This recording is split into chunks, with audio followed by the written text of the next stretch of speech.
Andhra Pradesh assembly వేదికగా శ్రీకాకుళం జిల్లాలోని విద్యాసంస్థల దుస్థితిపై ఆమదాల వలస ఎమ్మెల్యే మరియు రాష్ట్ర పీయూసీ చైర్మన్ కోన రవికుమార్ కళమెత్తారు. జిల్లాలోని ప్రతిష్టాత్మక విద్యాసంస్థలైన జేఎన్టీయూవి మరియు డాక్టర్ బిఆర్ అంబేద్కర్ విశ్వవిద్యాలయం నెలకొన్న తీవ్రమైన సిబ్బంది కొరతను ఆయన ప్రభుత్వం దృష్టికి తీసుకెళ్లారు. సభలో కోన రవికుమార్ మాట్లాడుతూ ఈ రెండు విశ్వవిద్యాలయాల్లో టీచింగ్ మరియు నాన్ టీచింగ్ సిబ్బంది సంఖ్య చాలా తక్కువగా ఉండడం వల్ల విద్యా బోధన కుంటుపడుతోందని ఆవేదన వ్యక్తం చేశారు. కనీస సిబ్బంది లేకపోవడంతో యూనివర్సిటీ నిర్వహణ కష్టతరంగా మారిందని, దీనివల్ల వేలాది మంది విద్యార్థుల భవిష్యత్ ప్రశ్నార్థకంగా మారుతోందని ఆయన ఆందోళన వ్యక్తం చేశారు. సాంకేతిక విద్యను అభ్యసించే విద్యార్థులకు నిపుణులైన అధ్యాపకులు లేక పరిశోధనలు ప్రాక్టికల్స్ లో ఇబ్బందులు ఎదురవుతున్నాయి. పరిపాలనాపరమైన సిబ్బంది లేకపోవడంతో యూనివర్సిటీ అభివృద్ధి పనులు మందగించాయి. జిల్లాలోని విద్యార్థులకు నాణ్యమైన విద్య అందాలంటే తక్షణమే ఖాళీగా ఉన్న పోస్టులను భర్తీ చేయాలని ఆయన విద్యాశాఖ మంత్రిని కోరారు. ప్రభుత్వం స్పందించి ఈ సమస్యకు శాశ్వత పరిష్కారం చూపాలని కోన రవికుమార్ డిమాండ్ చేశారు. ధన్యవాదాలు అధ్యక్ష. గౌరవ మంత్రి గారు ప్రవేశపెట్టినటువంటి బిల్లును పూర్తిగా స్వాగతిస్తున్నాను అధ్యక్ష. ఎందుకంటే జేఎన్టీయూకే నుంచి జేఎన్టీయూజీవి చట్టం ద్వారా రెండింటినీ కూడా బైఫికేట్ చేశారు అధ్యక్ష.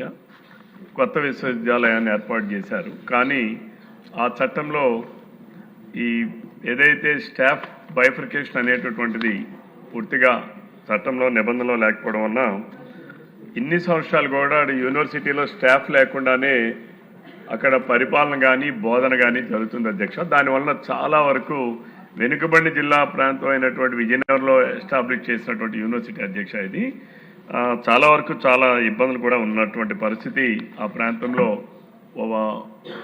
ఉద్యోగస్తులోనే కాదు, అక్కడ ఉన్నటువంటి స్టూడెంట్స్ కూడా బాగా ఉంది అధ్యక్ష. దానిని ఇప్పుడు సరిచేసేటటువంటి క్రమంలో ప్రభుత్వం ఈ చట్టాన్ని తీసుకురావడం చాలా ముదాం. అయితే అధ్యక్ష, ఇంకా అక్కడ మేము కొన్ని నోటీస్ చేసినటువంటివి నిధులు కూడా అంటే జాయింట్గా ఉన్న దాన్ని బైఫర్కేట్ అయ్యేటప్పుడు ఇంకా పూర్తి స్థాయి నిధులు కూడా బదలాయింపు జరగలేదు అధ్యక్ష. పూర్తి స్థాయి నిధులు బదలాయింపు జరగాలి, అట్లానే పూర్తి స్థాయిలో సిబ్బంది బదలాయింపు జరగాలి. ఇంకా యూనివర్సిటీ స్టేటస్కి సరిపోయినటువంటి పోస్టులు కూడా శాంక్షన్ లేవు అధ్యక్ష.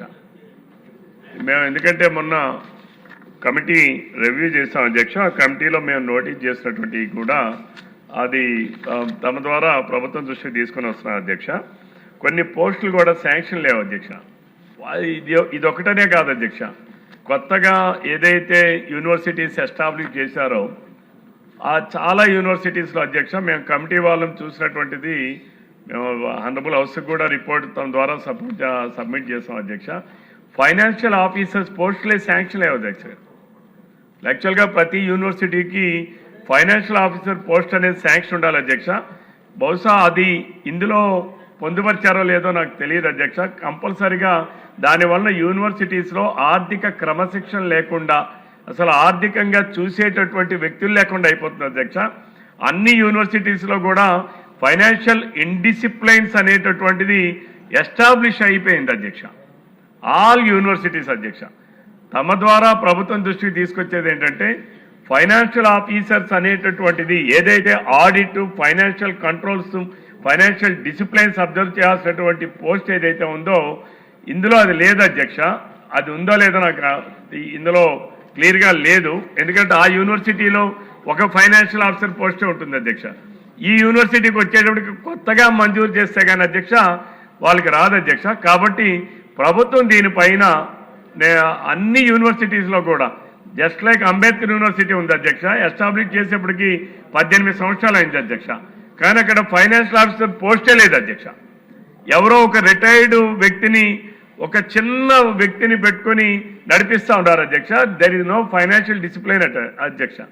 కాబట్టి దీనిని కూడా గౌరవ మంత్రి గారు పరిశీలించాలని చెప్పి కోరుకుంటూ, మరి ఇప్పటికైనా ఆలస్యమైనా సరే ప్రభుత్వం ఇప్పటికైనా ఒక మంచి నిర్ణయం తీసుకొని బిల్లు ప్రవేశపెట్టిన